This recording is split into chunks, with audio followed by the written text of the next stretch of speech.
Hey everybody, this is Tom with A Board Gamer. Today we're going to do a quick overview and review for this game. For the full how-to, click the link in the description or the banner above. Now let's get into it. Coalition Council of the Republic is a 4 to 20 player game for ages 13 and up with an average gameplay length of 60 minutes, published by Spoonbill Games. The basic overview for Coalition Council of the Republic has players taking on roles in one of 4 or 5 parties. You have the clergy, nobles, merchants, and rebels.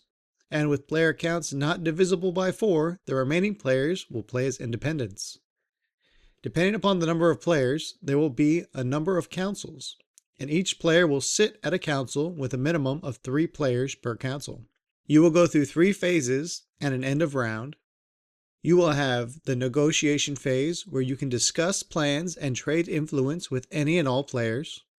The council phase that has players bidding with influence to make edicts happen and use player abilities if desired and able.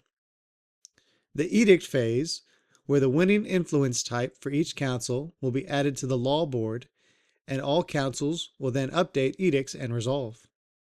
Finally, at the end of the round, you will have players who have made the highest bid in each council move to the next council and begin again.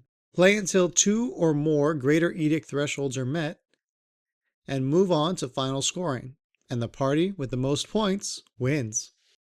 First, I want to start by thanking Spoonbill Games for providing me with a prototype copy of Coalition Councils of the Republic.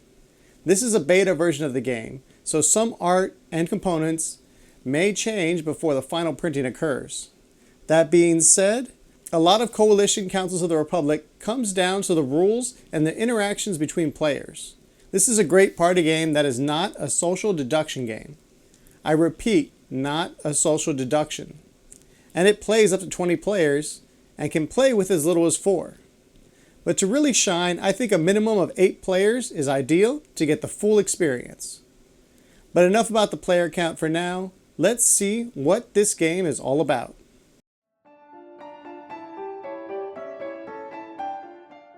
Since this is a prototype copy, and a beta prototype at that, I have very little to say about the components since there will likely be some changes.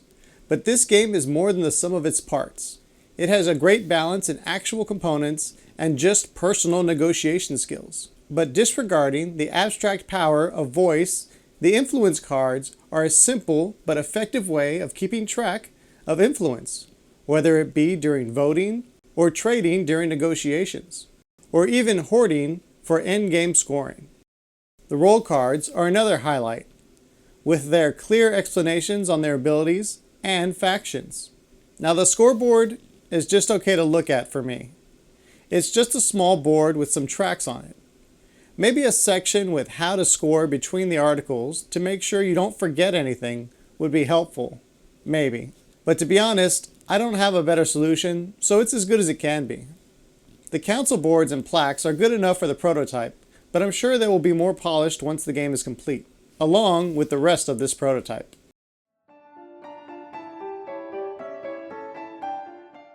I found Coalition to be one of the easiest party games that I've ever picked up and played. I literally walked into a prototype test at BGG one day with some friends, and we were playing within minutes with little explanation other than our party and end goal. One of the things that makes this game easy to play and very fun in my opinion is the fact that you play as part of a faction or a party. Unless you're an independent, where you can win on your own, but you can throw your hat in with any party to help achieve your goals. It's very interesting to have such varying goals per party/faction and still have a game, work. These goals seem to be random, but that just fuels the negotiation phase. Nobles want to be at the top, but rebels don't want them there. The clergy want an even spread of influence, but the merchants want to hoard it. These different goals let players help players no matter the faction, which really helps with the ease of play. And the sigil cards, which are basically a promise card, help with the trust of working with other parties. There are very few games where you can just ask something and not worry about giving away your goal or strategy. And in my opinion, the ability to do that is great for first-timers.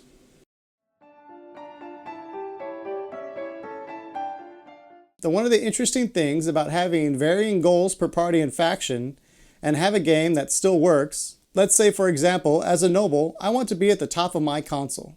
But someone as a clergy wants me to have a number of influence within one that they have.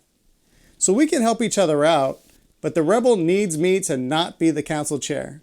So instead of fighting both the clergy and myself as a noble, they decide to bid the most influence so they can move councils and not have to worry about me and try working on their new council. By working with a party, you can strategize and get things the way you want, or change the board by moving to a different council. A great example would be to try and get all the rebels in the same council without a noble, because without a noble as a chair of your council, each rebel will score points for their party. But that is just one strategy, and you can plan all you want. But you have to remember, other people have their plans to execute as well. But if you're lucky, your plans will come out on top, and you'll score big in the end game. I'm going to be honest with you here. I do not play many party games, simply because most party games are social deduction. And I'm not a big fan of the genre. Luckily for me, Coalition is not a social deduction game. I would say it's more of a social negotiation game. Who we are matters less than what we can do for each other. And since we are doing more for each other, instead of trying to hide things, it makes for a more open and inviting social interaction. The more I have to lie to my friends, the harder it is to get in the game or even the next game. In Coalition, we are all excited to help each other achieve our goals, especially since most of these goals do not affect anyone on a personal level, which means we can play the game more often with less bad blood from the last time we played. There are many good games out there, but most cap out at 5 players. You get a few that play 7 or 8, but for the larger groups, there's only a few. But I think Coalition, with its ease of play and lack of serious tension, can work very well with many groups. Personally, I would say 8 or more players is best, but it can be played with less, but it can definitely be played more often with more players. The theme of Coalition is all about negotiation, which is a bit interesting when a mechanic outshines the visuals for a theme. I guess you could say the theme is a bit medieval with the nobles and clergy being involved, but I think the negotiation part stands out more since you're negotiating with everyone and you don't really need to act like your player character.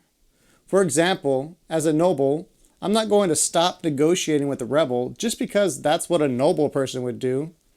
It really shakes off the pressure and lets you play how you want to. It can be a bit harder if you're not really a social person, but hopefully you're playing this with people you already know, or in a situation that calls for it, like a convention. I was very skeptical of this game when some of my friends dragged me to the game room at a convention, especially after being burdened with social deduction games with strangers. But I left really enjoying it. First, because it's not a social deduction, and second, because there was very little hidden, so I could really strategize who I wanted to talk to. My faction, however, did not win, but I had fun with the social aspect of the game. In the end, all I can say is that this is a great group game, and the consensus in my head declares Coalition, Council of the Republic, is not boring, especially with more players. Thanks for watching. Please like, subscribe, and ring the bell to get notified about new videos. If you're bored now, click this for more games.